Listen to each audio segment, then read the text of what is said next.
사랑합니다. 그레이트홍의 과학실. 이번 시간에는 1차 방어작용, 즉 비특이적 방어작용에 대해서 공부해 보도록 하겠습니다. 병원체가 우리 몸에 들어오는 시도를 한다면 우리 몸의 세포들은 생존을 위해서 방어체계를 작동하는데요. 그 방어체계를 면역 시스템이라고 합니다. 이번 시간에는 면역 시스템 중 1차 방어작용과 2차 방어작용을 비교해보고 1차 방어작용에 대해서 자세히 공부해 보도록 하겠습니다.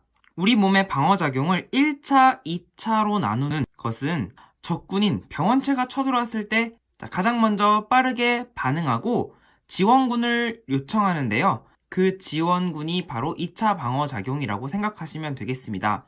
그래서 1차 방어작용이 끝나고 2차 방어작용이 일어나는 것이 아니라 1차 방어작용이 일어나고 그것을 돕기 위해 협력하여 작용하는 지원군이라고 생각하시면 되겠어요. 자, 1차 방어작용의 특징은요. 태어날 때부터 가지는 선천적 면역이다라는 것입니다. 우리가 살면서 다양한 병원체들의 공격을 받게 되는데요. 그 다양한 병원체에 신속하게 반응할 수 있도록 우리는 태어날 때부터 이 면역체계를 가지고 태어납니다. 병원체 감염 후에 나타나는 후천적 면역인데요. 바이러스가 우리 몸에 들어왔다. 그러면 가장 먼저 반응하는 이 1차 방어작용이 있고 이 2차 방어작용은 반응이 일어나는데 시간이 걸리고요. 그리고 어떤 병원체가 들어왔었다라는 기억을 하는 세포를 통해 기억 능력을 가지게 됩니다. 그리고 특정 병원체 종류를 인식하여 제거하는데요. 1차 방어작용이 광범위하게 폭격을 하는 거라면 2차 방어작용은요, 유도탄이라고 생각하시면 되겠습니다. 특정 병원체, 그러니까 세균이면 세균, 바이러스면 바이러스, 이런 특정 병원체의 종류를 인식하여 그것에 맞춤 전략을 짜서 제거하는 것입니다. 1차 방어작용은 외부 방어와 내부 방어로 나뉘는데요.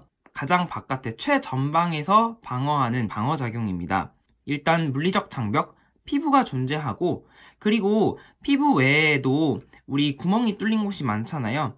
눈, 코, 입, 항문, 요도 이런 곳들을 통해서 병원체가 언제든 들어올 수 있습니다. 그래서 이런 곳에는 점막이 존재하는데 외부와 맞닿은 곳의 세포층, 그 세포층이 그냥 건조한 상태로 있는 것이 아니라 점액으로 덮여 있습니다. 그 점액에는 바로 라이소자임이라는 효소가 들어있어요. 세균에도 세포벽이 있습니다. 식물세포와는 조금 다른 성분의 세포벽이 존재하는데요. 이 세포벽도 세균의 일부입니다. 그런데 그 세포벽을 분해하는 효소로 세균의 증식을 억제합니다. 그리고 또한 이 점액과 함께 우리 기관에는 섬모가 항상 운동을 하고 있어서요. 호흡기로 들어오려는 세균을 다시 바깥으로 내보내는 그런 역할을 하게 됩니다. 그리고 분비물이 있는데요. 땀, 눈물, 침에도 마찬가지로 라이소자임이 들어있고요. 이 위액은 강한 산성과 그리고 단백질 분해 효소인 펩신에 의해서 위로 들어온 세균을 죽이는 역할을 합니다. 자, 그럼에도 불구하고 이 세균이나 바이러스 등 병원체가 우리 몸속으로 들어왔다. 그러면 내부 방어가 일어나는데요. 이 내부 방어에서는 여러 백혈구가 작용해요. 내부 방어의 핵심인 염증 반응이 있고요. 그리고 이 균을 잡아먹는 식균 작용이 있는데요. 우리 이것은 그림과 함께 자세히 알아보도록 하고요. 2차 방어작용인 특이적 방어작용에는 체액성 면역과 세포성 면역이 있는데요. 이 B림프구, T림프구 이 두 개도 백혈구의 일종입니다. 이 2차 방어작용은 다음 강의 때 더 자세히 알아보도록 하겠습니다.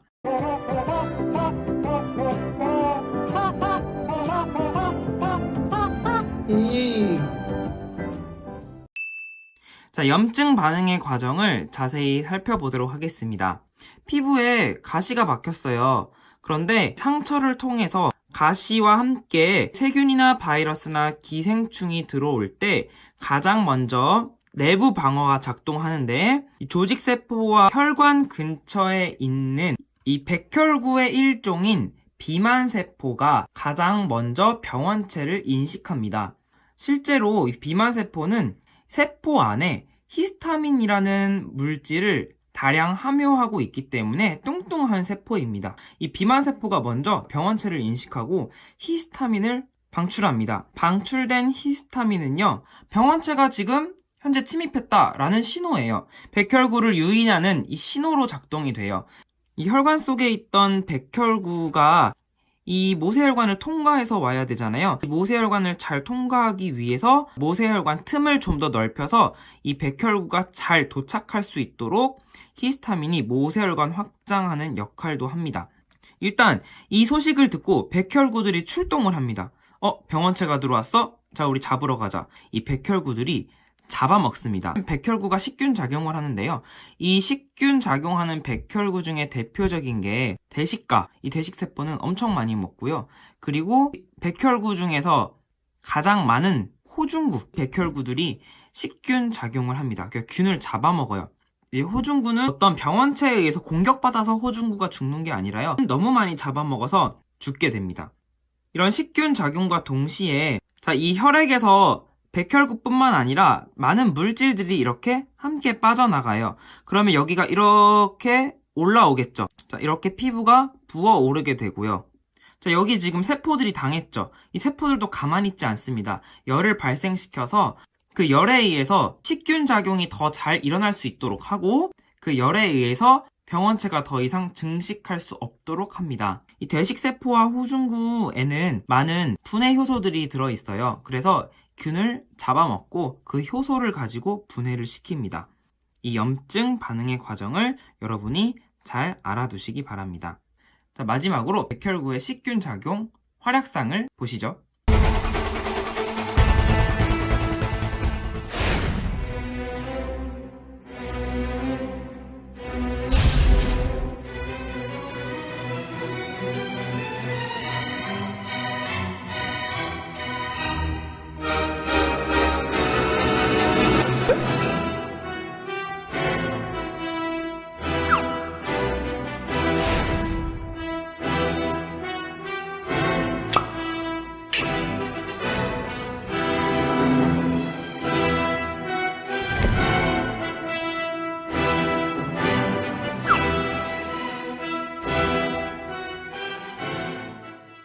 이번 시간에는 1차 방어작용, 비특이적 방어작용에 대해서 공부했는데요.